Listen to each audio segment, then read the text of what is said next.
स्वागत है आप सभी का आपके अपने चैनल ऑनलाइन एंड ऑफलाइन ज्ञान में। दोस्तों, आप सभी जानते हैं एएलपी की नौकरी आप लोगों के सामने है और टेक्नीशियन की भर्ती आप लोगों को नेक्स्ट मंथ देखने को मिल जाएगी। मैं आप लोगों से बार बार 2023 से 2022 से बार आप लोगों को मैंने एक ही चीज़ बोली है कि भैया 2023 में वैकेंसीज़ नहीं आएगी, 2024 में ही वैकेंसीज़ आपको देखने को मिलेगी। और वो चीज़ सत्य साबित हुई। 2024 में इलेक्शन से पहले आप लोगों को वैकेंसीज़ देखने को मिल गई। मैं आप लोगों से रिक्वेस्ट करूंगा, जिस तरीके की चीज़ें आप लोगों को बताऊंगा प्लीज़ उस तरीके से आप लोग अपने आप को मजबूत करके रखें, क्योंकि यह रेलवे की ऐसी नौकरी है कि अगर आप अपनी प्रिपरेशन को पहले से मजबूत करके नहीं रखते तो लाखों बच्चा आप लोगों से आगे निकल जाता है। क्योंकि इस नौकरी की तैयारी के लिए लोग 4-4 5-5 साल से लगे हुए हैं। अगर आप यह सोच रहे हैं कि जिस दिन टेक्नीशियन का फॉर्म आएगा उस दिन से हम अपनी प्रिपरेशन को शुरू करना यहाँ पर जो है आरंभ करेंगे, अपनी प्रिपरेशन को स्टार्ट करेंगे, तो भैया काम नहीं चल पाएगा। अगर आपको तैयारी करनी है तो आज से ही प्रण लेना पड़ेगा। जिसने पहले से अपनी स्टडी को मजबूत नहीं किया तभी आप लोगों का उद्धार हो पाएगा। नहीं तो प्राइवेट नौकरियां बहुत है हमारे देश में, आप चाहें तो आप लोग जो है प्राइवेट नौकरी ज्वाइन कर सकते हैं। अगर आप में वो लगन है तभी आप लोगों का यहाँ पर उद्धार हो पाएगा, क्योंकि इस नौकरी को प्राप्त करना कोई बच्चों का खेल नहीं है। इस नौकरी की तैयारी के लिए आप लोगों को कड़ा परिश्रम करना पड़ेगा, दिन रात एक करने पड़ेगी। स्पेशली मैं बात कर रहा हूँ आईटीआई वाले बच्चों से, नहीं तो डिप्लोमा और बीटेक वाले बच्चे इस तरीके से आप लोगों को बीट करेंगे कि आप लोग उनके आसपास भी नहीं दिखोगे कट ऑफ में। इसलिए प्रण ले लीजिए, अगर मकसद टेक्नीशियन का है या फिर एएलपी का है तो आप लोगों को आज से ही अपना 100% देना पड़ेगा। नींद को अपनी भगाना पड़ेगा और जी जान यहाँ पर लगाने पड़ेगी। इस वीडियो में आप लोगों को एएलपी टेक्नीशियन का मेरा फोकस तो मेनली टेक्नीशियन पे रहेगा, क्योंकि टेक्नीशियन में ज़्यादा ट्रेड है।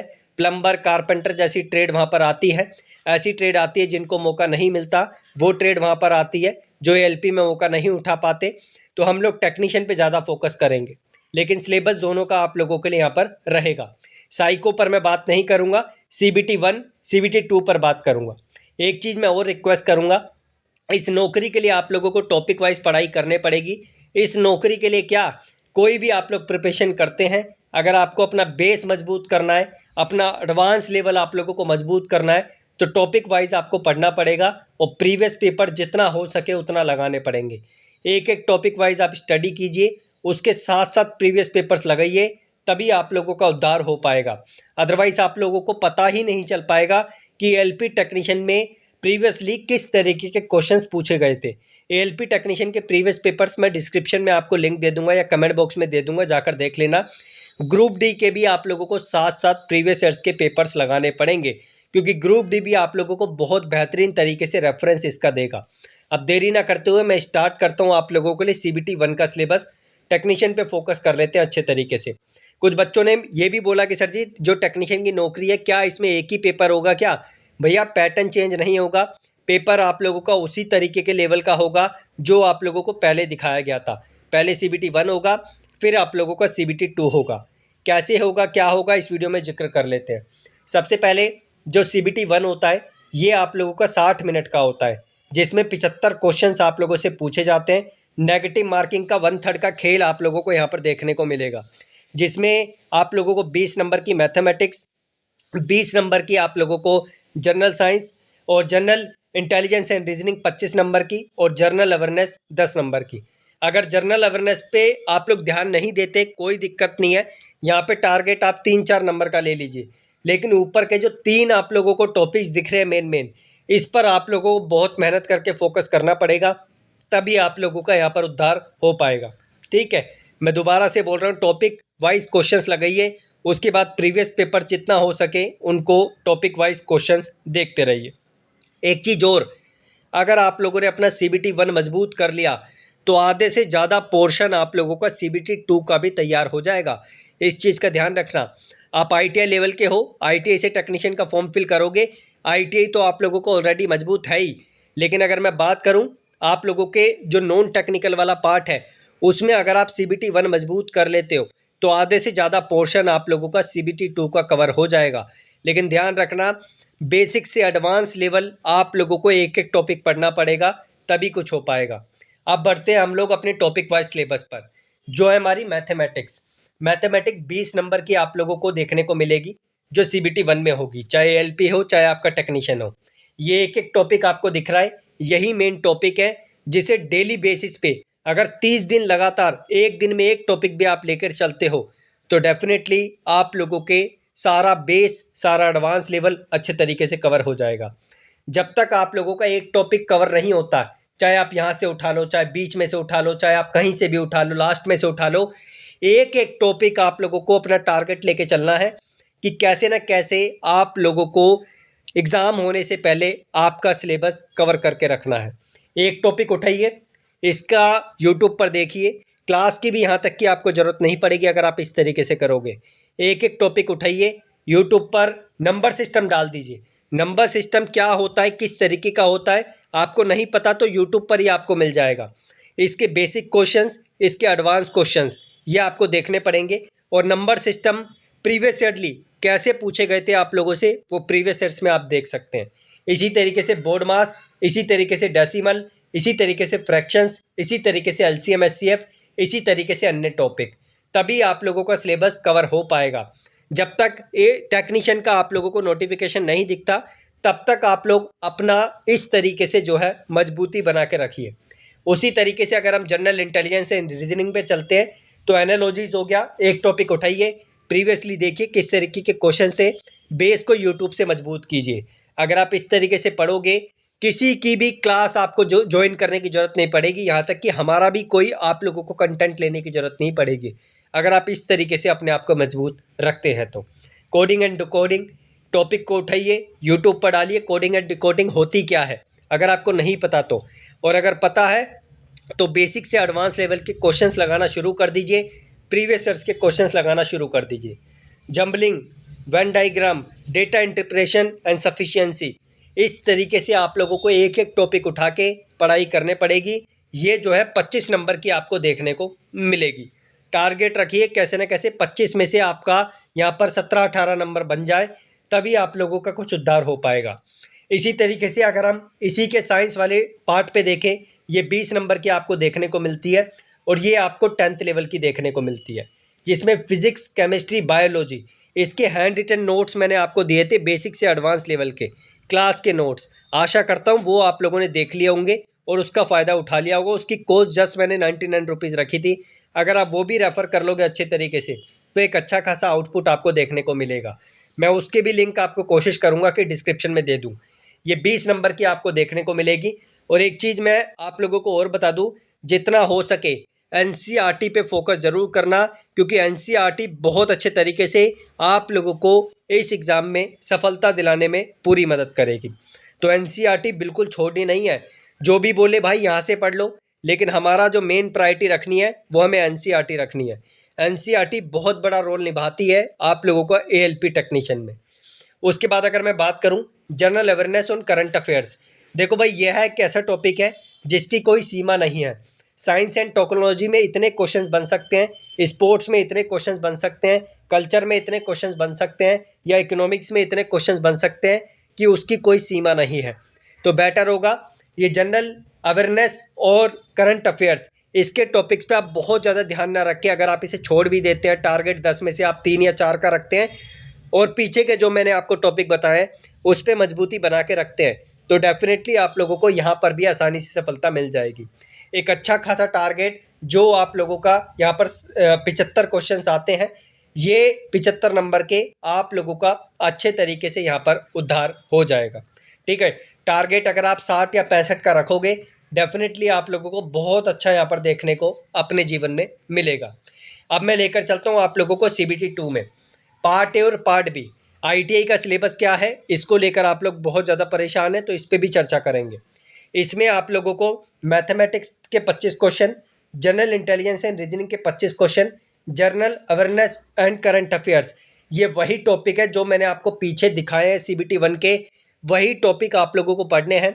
और जब आप लोगों का CBT 2 होगा, इसमें थोड़ा सा आप लोगों को एडवांस हो जाना पड़ जाएगा, तभी आप लोगों का उद्धार हो पाएगा। बेसिक साइंस और ED, बेसिक साइंस और ED के लिए मार्केट में कुछ स्पेशल बुक्स चल रही है, मैं रिकमेंड करूंगा। एक एशियन की बुक आती है बेसिक साइंस और ED के लिए, आप लोग उसको रेफ़र कर लेना। लेकिन अभी आपको बेसिक साइंस और ईडी पढ़ने की ज़रूरत नहीं है, ये सीबीटी 2 में आपको काम आएगी। अभी आप लोगों का जो मेन मकसद है वो सीबीटी 1 है। सीबीटी 1 को टारगेट बना के चलिए। जब आप सीबीटी 1 कवर कर लेंगे, आपका सीबीटी 1 क्लियर हो जाएगा। आप लोगों को सीबीटी 2 में सिर्फ इसकी मेहनत करने पड़ेगी और आप लोगों को अपने आईटीआई की मेहनत करने पड़ेगी बस। उसके बाद आप लोगों को कुछ करने की ज़रूरत नहीं है। उसके बाद आपका डीवी और नॉर्मल सा जो मेडिकल होता है टेक्नीशियन में, उससे आपका काम हो जाएगा। अगर मैं एएलपी की बात करूं, ये सब कुछ करने के बाद एएलपी वाले बच्चों का यहाँ पर जो है एक चीज़ और होती है जिसे बोला जाता है साइको। तो साइको पर आप लोगों को एएलपी में फोकस करना पड़ेगा। इसी वजह से साइको की वजह से बहुत बच्चे एएलपी में ना जाकर टेक्नीशियन में अपने आप को मजबूती बनाकर रखते हैं। और यहाँ पर जो है आप लोगों की टाइमिंग 90 मिनट रहेगी। टोटल आप लोगों को 100 क्वेश्चन देखने को मिलेंगे ये सारे मिलाकर। ठीक है, 25 25 10 60 हो गए और 40 ये हो गया बेसिक साइंस और ईडी। तो ये हो गया आपका 90 मिनट का 100 क्वेश्चन आपको देखने को मिलेंगे, जिसमें 1/3 की नेगेटिव मार्किंग होगी। अब इसका पार्ट बी जिसे लेकर आप लोग बहुत ज़्यादा परेशान है, भैया पार्ट बी पे आप लोगों को पहले से ही मजबूती है। पार्ट बी पे बहुत बड़ी मेहनत करने की आपको ज़रूरत नहीं है, क्योंकि आप जीवन से जिस दिन आपने आईटीआई में अपने कदम रखा था उसी दिन से समझो कि आपका पार्ट भी आप लोगों ने मजबूत करने की सोच ली थी। आप लोगों का मेन जो यहाँ पर मकसद है वो आप लोगों का ये मकसद है कि आपको इसको कवर करके चलना है, और जो आप लोगों का पीछे का पोर्शन है सीबीटी 1 का उसको कवर करके चलना है। ये वाला पार्ट आप लोगों को तब टच करना है जब आप लोगों का जो है सीबीटी 1 क्लियर हो जाएगा। पहले अपने आप को इस पे मजबूत कर लीजिए। जब आपका सीबीटी 1 क्लियर हो जाएगा, सिर्फ आप लोगों के पास एक ही टारगेट होगा, क्योंकि आईटी तो आपका पहले से ही मजबूत होगा। आपका एक ही टारगेट होगा कि हमें जो है बस ये मजबूत करके चलना है। तो जितना हो सके ये वाला पोर्शन आप अपना मजबूत करके रखें। अगर मैं बात करूं जो आपका सीबीटी 2 का पार्ट भी होता है, उसके लिए आपको 60 मिनट दिए जाते हैं, क्वेश्चन 75 आते हैं और 35% नंबर आपको लेकर आने पड़ते हैं। अगर आप आईटीआई से हैं और आईटीआई के क्वेश्चन में 35% आप नंबर नहीं लेकर आ सकते, तो आपका आईटीआई करने का कोई फ़ायदा नहीं है। इसी वजह से मैंने बोला कि इस पर बहुत बड़ा फोकस करने की आपको ज़रूरत नहीं है। आपका जो मेन फोकस है वो सीबीटी 1 पे अगर रहेगा तो सीबीटी 2 का ये पोर्शन आपका ऑटोमेटिकली कवर हो जाएगा। और जिस दिन आपका सीबीटी 1 क्लियर हो जाएगा, एग्ज़ाम निकल जाएगा, तो सिर्फ आपका एक ही टारगेट होगा कि हमें बेसिक साइंस और ईडी पढ़नी है। इसका बिल्कुल भी रोल नहीं है आप लोगों का सीबीटी 1 में। हाँ, साइंस वाला जो पोर्शन है, फिजिक्स के क्वेश्चन, केमिस्ट्री के क्वेश्चंस, बायोलॉजी के क्वेश्चंस आपको देखने को मिलते हैं। तो ये आप जो कवर करोगे ना यहाँ पर जो आप लोग कवर करोगे वो पोर्शन आप लोगों का यहाँ पर भी कवर हो जाएगा। इसमें थोड़ा सा आप लोगों को 12th लेवल का, एडवांस लेवल का पढ़ना पड़ता है, लेकिन वो बात आप लोगों की तब आएगी जब आप लोग सीबीटी 1 क्लियर कर लोगे। इसी वजह से मैं बार बार बोल रहा हूँ कि मेन जो आपका टारगेट है वो ये है कि जिससे कि आप लोगों का सीबीटी 1 क्लियर हो जाए, और जब आप लोगों की सीबीटी 2 की बारी आए तो आप लोगों को सिर्फ इस पे फोकस करना पड़े। तो ये आपका टारगेट यहाँ पर होना चाहिए। लेकिन सीबीटी 1 के लिए आप लोगों को कड़ी मेहनत करनी पड़ेगी, टॉपिक वाइज आपको स्टडी करनी पड़ेगी, प्रीवियस ईयर्स के क्वेश्चंस आपको लगाने पड़ेंगे। अगर प्रीवियस ईयर्स के क्वेश्चंस नहीं लगाओगे तो मैं गारंटी देता हूँ जीवन में आपको पता नहीं चल पाएगा कि एएलपी टेक्नीशियन किस तरीके के क्वेश्चंस पूछता है। मैं दोबारा से रिपीट कर दूं, सिर्फ आप लोगों को प्रीवियस ईयर्स के क्वेश्चंस एएलपी टेक्नीशियन के नहीं लगाने, जो मैंने डिस्क्रिप्शन में दे रखे हैं। आपको ग्रुप डी के प्रीवियस ईयर्स के क्वेश्चंस भी देखने पड़ेंगे, तभी आप लोगों को ओवरऑल पता चल पाएगा कि क्वेश्चन जो है डिपार्टमेंट में किस तरीके के पूछता है रेलवे। कोशिश करना कि एनटीपीसी के क्वेश्चंस भी आपको देखने को मिले, कोशिश करना कि जेई वाले क्वेश्चंस भी आपको देखने को मिले, जिससे कि आप लोगों को एडवांस लेवल का पता चल सके। आपको पता चल सके कि अगर डिपार्टमेंट जा सकता है तो कितना एडवांस तक जा सकता है। ठीक है, तो मेरी तरफ से आप लोगों के लिए इतना ही था। इसके अलावा एएलपी टेक्नीशियन पर आप लोगों को कोई सवाल है, कोई दिक्कत आ रही है, कमेंट बॉक्स आप लोगों के लिए ओपन है, जाइए कमेंट कीजिए। मैं प्रॉमिस करता हूँ कि आप लोगों को, अगर आप आज कमेंट करते हैं, कल तक आप लोगों को जवाब इसका मिल जाएगा। कुछ बच्चों को कास्ट से रिलेटेड दिक्कतें हो रही है कि हम सर्टिफिकेट कौन सा लगाएं, एक बार मुझे इससे रिलेटेड भी सवाल बता देना कि आप लोगों के सर्टिफिकेट में क्या क्या दिक्कतें हैं। मेरी कोशिश रहेगी कि एक सेपरेट वीडियो मैं इस पर भी आप लोगों के लिए बना दूँ। इसके अलावा सीसीएस वाले बच्चों का आप सभी जानते हैं टेक्नीशियन में क्या फ़ायदा मिलता है। मैंने ऑफिशियल नोटिस आप लोगों को दिखा दिया। और एएलपी में क्या फ़ायदा मिलता है इसके बारे में भी मैं जिक्र आप लोगों से कर चुका हूँ। लेकिन अगर आप यह सोच रहे हैं कि 1/3 वाला बेनिफिट या 20% रिजर्व कोटा वाला बेनिफिट आपको मिलेगा, तो उस चीज़ को भूल जाइए। उम्मीद तो है कि मिल जाए, सरकार दे दे, रेलवे दे दे, लेकिन उस उम्मीद का कोई फ़ायदा यहाँ पर देखने को नहीं मिल रहा। बाकी आज से ही प्रण ले लीजिए कि अगर पढ़ोगे तभी कुछ हो पाएगा, नहीं तो भैया जाइए 15-20 हज़ार रुपये की प्राइवेट नौकरी मिल रही है, उसकी तरफ भग जाइए, वही आप लोगों का जीवन का मकसद बना लीजिए। अगर आपका टारगेट रेलवे है तो लाखों बच्चों से आप लोगों को आगे निकलना पड़ेगा, तभी जाके जीवन में कुछ उद्धार हो पाएगा। ठीक है, क्लोज करते हैं इस वीडियो को। जो भी इंपॉर्टेंट लिंक्स हैं आपको डिस्क्रिप्शन में देखने को मिल जाएंगे। कोई सवाल है तो मैंने बता ही दिया, कमेंट बॉक्स में मेंशन कर देना, और टेलीग्राम जरूर ज्वाइन कर लेना, ताकि कोई ऐसी मेजर समस्या आती है तो उसका आप लोगों को समाधान मिल जाए। अभी टेलीग्राम पे थोड़ा सा मैं इनएक्टिव हूँ, जैसे ही एक्टिव होता हूँ आप लोगों के सवालों का जवाब मैं देना शुरू कर दूंगा। धन्यवाद।